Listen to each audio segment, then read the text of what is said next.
Good morning, everybody. I'm here this morning with Marianne Andersen, and I'm really happy that Marianne's agreed to do a live with me because she's got so much experience and she's really cool. We met probably about a year ago now, wasn't it? And I reached out to her because of something I'd seen about High Five Girls, which is one of her many projects, which we will come on to. I just found it so inspiring, so exciting, and all the work that she's doing. When we started then getting in touch, oh my goodness, there's so much in alignment between the two of us that we really just had to keep on building. And then through the year, we've now started collaborating on something called G100, which again, Marianne will explain a little bit more as to what she's doing with it. But yeah, I'm really happy that you've joined me here today, Marianne. Thank you. Thank you very much, Sarah. Nice to be here. I am not going to do you justice if I try and explain a little bit about you, other than saying that I think you're a superwoman. So I'm going to hand over to you to introduce yourself to everybody. Give them a bit of background as to what you've done, how you've got to where you are, and also what's important to you. Right. Thank you, Sarah. First of all, I'm not a superwoman. I'm just an ordinary woman. And I think that's very important to notice, because sometimes when you look at the television and the newspapers, it's always the superwomen you hear about and you see. And then there's a huge group of women and girls who say, I can never be like that. So we also want to make the normal, ordinary women more visible. But anyway, my name is Marianne Andersen and I live in Denmark. I lived in Denmark all my life, but I have traveled around the world many, many, many times during my life. So I know a lot about different cultures. When I was in primary school, I didn't understand mathematics and physics. I had an old maid teacher at that time, so it was natural for me to choose languages and to study languages in the gymnasium. So I did that. I never, ever thought about going into mathematics or physics. But then I got a little tired of all those 25 women in the class. So I said, I want to do something else. So I did some courses in physics and mathematics, chemistry and programming after the gymnasium. And suddenly I found out that I was really good at it. And at that time I had a young female teacher. So I think she probably was my first role model. Anyway, I then chose to become an engineer. And I thought electronic engineering, that sounded really cool. So you could start to make your own radio or your own synthesizers, whatever, right? Develop things. So I signed up as an electronic engineer. And then I found out I was the only female in a class of 32. So I was there sitting. I remember the first day, it was awful. I was sitting there, I was looking around and I was thinking, when will there be another girl coming in? But it was only me. And then I'm the type of woman who say, okay, that's how it is, then that is how it is. And the reason why I'm telling this is, of course, that is the background why I founded the NGO High Five Girls. So I became an electronic engineer and I've worked as an electronic engineer for 25 years. I also did an MBA because I moved more and more into business development and strategy development. But I have been for 25 years in corporate life. I have been working in medical technology. So I have worked primarily in developing new transducers, new technology especially to doctors and surgeons so that they could diagnose patients better. For instance, if you use ultrasound inside the operating room, you can see cancer earlier than you can with other methods. You can also, during the surgical procedure where you remove the cancer, you can see the cancer you're removing and you can see real time that you're not destroying any vessels or anything critical to the patient. So I worked there for 25 years and I never saw a female engineer working in development, real development, if you know what I mean, not only design, but really, programming or hardware development and so on. And then 5 years ago, I said to myself, I want to try something new. And then I jumped out as an entrepreneur, as we said. So then I started different projects. Yes. Not just one, lots of different projects. That's true. Yes. I love that. I mean, I completely relate to you. When I first walked into my university classrooms, I was always like, where are all the other girls? Yeah. But I love the fact that you've actually kind of almost pivoted in. And it's one of the things I think we need to engage and enable is not just the girls, but actually the women to be able to recognize, Yes. actually, I can do this. And this could be Absolutely. something that's interesting for me. Absolutely. So It's actually all, upskilling or reskilling. yeah, Because it's all about training. And if you always ask your father or your son to do whatever is the problem with the car or the bicycle or the radio or whatever, you never train the girl in learning these things. And that's just important. It's just a matter of learning. yeah, totally. But also, like you're saying, having role models, having people visible who you can Yes. see, and Yes. giving opportunities for younger and, all the way through life, I guess, for people to be inspired by things, to see something, go, oh, Absolutely. wow, that looks interesting. I wonder how that works, or I wonder how I Yes. can get involved in that. Because, Yeah. like you Yeah. say, there is so much potential, and yet the education Yeah. system as it is today is almost switching girls off from these kind of subjects. And I know I've already heard it from my young daughters. One's Yeah. already said to me, well, the boys are better at maths. I was like, Yeah. I actually think everyone can be good at Yeah. maths. Yeah. Yeah. And it's a matter of understanding, or being interested in it, being curious. Yes. Being curious, that's a very true thing to say. Yeah. So come on, tell us a bit more about what you're trying to do with High Five Girls, because that's probably one of your passion areas, as I would That probably is call true. That is true. And it all happened when 5 years ago or 4.5 years ago, I looked into the mirror and I said to myself, what do you want to give back to the world? Because my two kids had moved away from home and there was kind of a new situation. So I thought, what do you want to do now? What do you want to give back to the world? And when I looked at my career, I thought, of course, it would be to show girls also that STEM, science, technology, engineering, mathematics, that's also for girls. You can get really cool jobs in that area, and you can work to improve the world, to make it a better place for all of us, right? And I know that there are also some boys that are not motivated by the fact technology is communicated today, but our focus is girls, and that is because we are now 100 role models that have all been in the same situation as myself, being the only female while studying, and also being more or less the only female while working in corporate or wherever you have worked. So we are very authentic. We have tried it ourselves. We know what the girls will see when they go out for the next 5, 10, 15 years, because it will take some time to change and the status quo. Absolutely. So what we do in High Five Girls is that we have the 100 role models, and many of these role models, they come from other countries than Denmark. So far, we've only done events in Denmark, but we would like to go outside Denmark at some point in time. But we play with the girls, we play with technology. Of course, we do that. But we do it on a Friday, Saturday, because since it's only for girls, we cannot do it during school hours. So we do it Friday afternoon to Saturday afternoon. We do camps where it's also about hygge. I don't know if you know the Danish word hygge. It's about hygge. It's about having a nice time together. It's about in the evening, we have dinner together, we sleep together, we have breakfast, but we also play with technology, and we also play with entrepreneurship. And it is our role models who educate the girls, or who do the training, and they are trained by our didactic Mette, as I call her, so that because for the role models it's very difficult to talk to girls at the age of 13 about something extremely complicated like a quantum computer. How is that working? So the role models, they need to learn, how do you communicate a very complex topic to somebody who knows nothing about what you're talking about. So it's about technology, but it's also about a lot of other things. And entrepreneurship is important because being an entrepreneur is important for girls and women to learn as well, because it means, we have a problem we need to solve. How do we do that?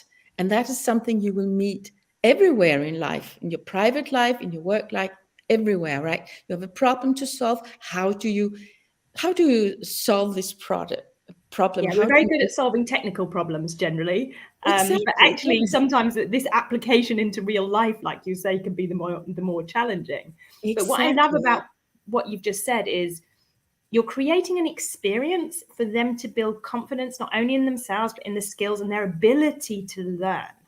Absolutely. And we have actually heard many of the girls when they come to us and they say that they really love it only for girls, because we always ask, do we have to do it only for girls? Why is it necessary? Because the world consists of girls and boys. And they all say, we really like it's for girls, because as soon as a boy get into the room, there's different atmosphere. Different It's just dynamic, how yeah. it is, right? And what these girls are telling us is that they love to work with technology, but they feel alone. They do not feel that they belong to a group, because in the class, they are maybe the only girl that is interested in tech. So they feel very much alone. And girls do not want to feel alone. They want to feel that they belong to a group somehow. So that's why they love to come to our camps and activities, because they are together with other girls that love technology. So I guess like linking this back to your career a little bit, how is this, or what about your experience has kind of instigated this wish for you to give back? Well, it's just, many, many times during my corporate life, I've asked myself, what are you doing here, Marianne? Because I've been sitting there, in my early career, I was always wearing black and gray and white shirts, like a man, more or less, right? But then as I got older, I was a little bit more, I was wearing a red jacket, I remember, and my shirt was a little short, and because I wanted to be how I was really, right? So I didn't want to look like a man. I wanted to be the person that I am. And then I just realized that, okay, why am I here? I asked myself that question many, many times during all these management meetings where I was sitting together with all these men in the same suit, black and dark blue, and a white shirt and a tie, and they were all talking about Excel sheets and KPIs. And when I had to talk, I talked about my team. I talked about the patients and the surgeons and the nurses we could help with our products. So I very often ask myself, what are you doing here? And I said to myself, you know why I'm here. That is because you're different than all the others. And that became, more and more strong in my mind, that was the reason why I was there, and that was the reason why I also wanted to give that back to the world recently. Okay, so what is it I mean, you kind of answered this, but what was it that helped you realize that your difference was your strength? Because I think this is what a lot of women struggle with, is we recognize we're different. And I've sat there as well thinking, is nobody else seeing this? Am I the only only one in the Yes. room sensing there's something wrong here? But Yeah. how did you, or how did you give yourself permission to see your differences as your strength? I think it has to do with confidence, because when I was 10, 11 years old, I was very shy. And I remember in primary school, whenever I wanted to say something, raised my hand. I wanted to be 110% sure that what I said was correct, right? So I didn't want to make any mistakes. So I think it was the fact that getting older, you realize that it's okay to make mistakes. And that's also why I say in High Five Girls, we also work with entrepreneurships, because as an entrepreneur, you fall and then you have to get up, and you fall and you have to get up, but you have to learn all the time. So I think a lot of this has to do with confidence, and to realize that nobody's perfect. I mean, so make mistakes and learn from your mistakes. And I think for me, it had to do with age, as I grew older and got more experienced.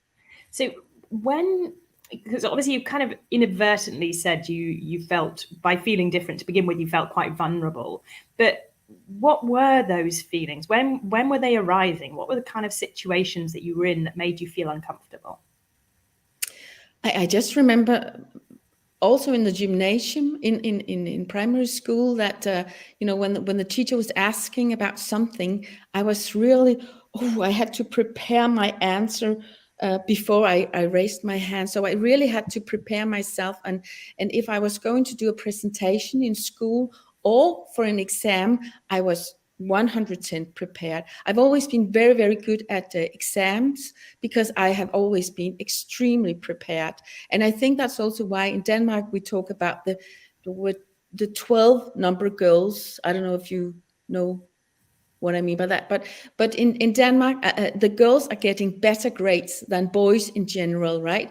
And somehow there is this question, yeah, isn't it, that's a little bad, or why is it like that? And the girls are getting better grades than boys, but still it's the boys that become men in a high career and high positions and things like that, right?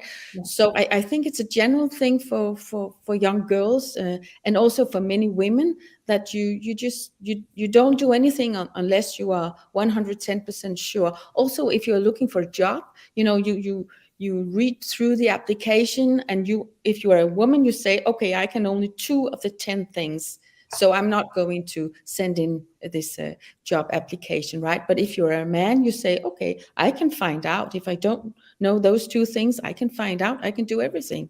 So it's a lot about culture and history and whatever. Yeah, I mean, you're touching on the point of competence and confidence, and that's Yes. obviously the difference that we're discussing here. But Yeah. how did you overcome this in your career? Well, that's a very good question. I think it's just about experience, when you see again and again and again that you do well. I mean, it builds up your confidence. I think that's it. I did not as such have a role model, or I was missing a role model. I have found out later on, and that's also what I hear from many of our role models, that they want to be a voluntary role model together with us because they missed a role model when they were younger. So for me, it's there are some women like me who say, okay, I'm here alone with 32 guys. That's okay. That's how it is. But then there's a large group of women and girls who do not like that, who do not like to be the only one among many men, right? And I think it's that group of women and girls that we need to do something for. We need to help them to, make them do the little steps that gives them confidence so that they can also grow and do whatever they want to. Yeah, I know you and I have had this conversation before about not recognizing the extent of how other women are being held back whilst we were in industry, and really afterwards being able to reflect quite clearly that we were different for that, and we were, Yes. the ones who could be in the room full of men. Yes. But we need to enable more people, or more women, and more diversity, because otherwise we can't, unlock creating a more sustainable future for life on Earth. So when we go back into like this in terms of role models, and now turning on to G100, what is it that's important to you? What was it about G100's mission that you just went, yeah, I'm in? Well, I've always, as I said in the beginning, I studied languages in the beginning of my life. So I've always been very interested in different cultures. And the world is small today, so it's very important that you think in a global way. You act locally, but you also think and act on a global basis, right? So what was interesting for me with G100 is an association. It's with 100 global chairs within different sectors, and we are all working for a gender neutral, it's a gender equal future. Yeah, and what I like about that project is that it's a global project. So it's a lot of female leaders from around the world. Together, we are working to make this world gender equal, right? And we know also that in Denmark, we have other challenges than they do have in South Africa or Mexico or in Asia and so on. But I think it's important that we help each other and we inspire each other. In G100, it's also not only about women in technology. We have some that are working with women in tourism, women in defense, women in entrepreneurship, different topics. So we are actually representing the whole world work ecosystem. And that I think is important, because in each country we have found some female leaders that we think are important to make the future gender equal in a shorter time than if we do nothing. Because if we do nothing, it will take more than 100 years before we reach a gender equal future. And we don't want to wait for that, because we are many women that, and also men, that have a lot of capacity, and we want to change the status quo. And we need to do that together. We cannot do it one by one, and we cannot do it in Denmark or in Germany or in UK or in Mexico. We need to do it together, because That's what I love about when you brought me on board with G100 was it's global, but it's also around not just empowering women and being able to create these groups, but also influencing and taking the male advocates along and creating the systems and trying to change the systems. Yes. To obviously make this change, because like you say, we're a world away from equality as we see it, and obviously need to move through and create equity for people. So that no matter who you are, whether you're male, female, whatever race you are, you've got access and you're able to, contribute for me to making the world a better place. Yes. And I truly believe that this idea with G100, with having all these different kind of areas where we're influencing, we're creating networks, we're supporting each other, we're meeting people that we'd never have met from different countries. Absolutely. And hearing all these different ideas. This is how we can help break down the silos between industries, between, NGOs and businesses and governments and other things. And so this is certainly one of the things where I just think, this is such a great opportunity. Yeah. And we have groups that are working on political statements to inspire politicians to change things around the world, for instance, in EU, but also in other places around the world. And I think that is important for us to get a voice. Yeah, totally. So I maybe got one last question for you, and that is, today, what does success actually mean to you? Success. Success, and that's a very good question. First of all, I like to say that there is a stereotype picture of the successful business person or the successful entrepreneur, and it's very often about double-digit growth and working 24/7 and hiring a lot of people and things like that. That is what success is in the old way of thinking, I think. In the old world, yeah. But for me, it's about inspiring other people. For me, I love to develop a strategy or a concept and to make it out in the real life, to see it's working. And it could be, let's say, if we say for High Five Girls at G100, it could be about increasing the network. That is a success. If you find somebody with some knowledge that they can add to the network, that's a success, right? If you and I meet and we can find out that we have a good relationship and we can inspire each other, that is a success. So success could be a lot of things. And these days, when in the beginning, when I started with High Five Girls, I had to call all the potential role models to see if they wanted to be a role model.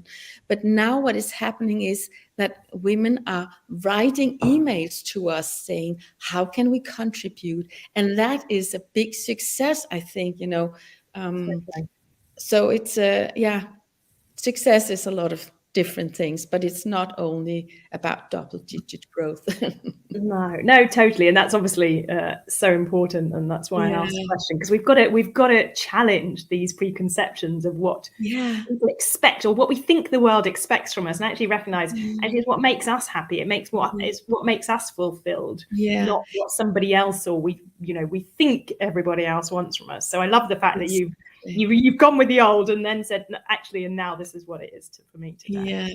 And I also want to say that our focus is girls and women, but I love the fact that we have a diverse a group of people on Earth. So we have men of one kind, of women of one kind, and together we are stronger. We just need to accept that we're different, and it's an advantage if we are different, if we think in a different way. We just need to respect each other for being different, and embrace the fact that we are different. Right. And create opportunities for everybody. Exactly. And that's, there's a whole point of inclusivity. It's not around men and women. It's around actually including everybody as they are. It is indeed. Getting the best out of people. It is so indeed. Thank you so much for taking the time to share with me today. And I'm sure our listeners have learned a lot from what you're getting involved in. Maybe they've been inspired. Go find Marianne. I will put her links below so you can go and connect with her on LinkedIn. You can go and have a look at what High Five Girls are doing. Go have a look at what G100 is. If it's inspired you to maybe go have a look, go test it out. Go see if there's a global chair of something that makes or would be interesting for you. But also, if there's not, go ask if you can create one, because this is a movement which we're all part of, whether we're actually involved in G100 or not. I believe truly in my heart that everyone wants to make the world a better place. And therefore, find your way to be involved, to take a stand for something that's meaningful for you in the way that Marianne has. So thank you so much. It's been a pleasure. And let's talk again soon. Let's do that. And maybe I can just add, Sarah, that the group that we're in is the G100 group for robotics and automation. Thank you very much.